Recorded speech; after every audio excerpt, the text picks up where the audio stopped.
तो दोस्तों ऊर्जा ग्लोबल ने अपने क्वार्टर 2 के नंबर को डिस्क्लोज कर दिया है। तो चलिए देखते हैं क्या है क्वार्टर 2 के नंबर्स के अंदर। डाटाबेस के लाख्स में मैं आपको क्रोर्स में बता रहा हूँ।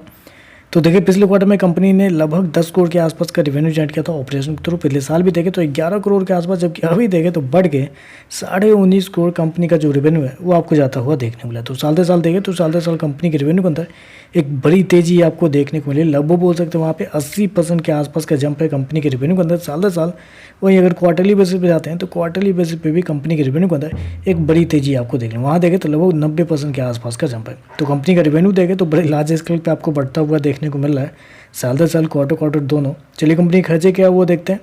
तो देखिए पिछले क्वार्टर में कंपनी ने 10 करोड़ खर्च किए थे, पिछले साल भी 10 करोड़ के आसपास, जबकि अभी देखें तो कंपनी खर्चे 19.5 करोड़ के आसपास आपको जाता हुआ देखने को मिला। तो खर्चे देखें तो खर्चे थोड़े से ज़्यादा इस क्वार्टर में कंपनी को होते हुए देखने को मिल रहा है, जिसके बेसिकली 2 रीजन आप कर सकते हैं। पहला तो यह है कि इन्वेंट्री के नाम पर कंपनी को पिछले साल लगभग 7 करोड़ के आसपास का फायदा हुआ था, जबकि इस क्वार्टर में 32 लाख का फायदा हुआ है। और बाकी अदर एक्सपेंस देखें तो अदर एक्सपेंस में कंपनी को पिछले साल लगभग 85 लाख रुपए कंपनी खर्च किए थे अदर एक्सपेंस में, जबकि इस क्वार्टर में 2 करोड़ के आसपास। तो यहीं पे देखें तो कंपनी के जो एक्सपेंस है वो आपको ज़्यादा देखने को मिल रहा है पिछले साल के कंपेयर में, जिसकी वजह से एक्सपेंस हाई है।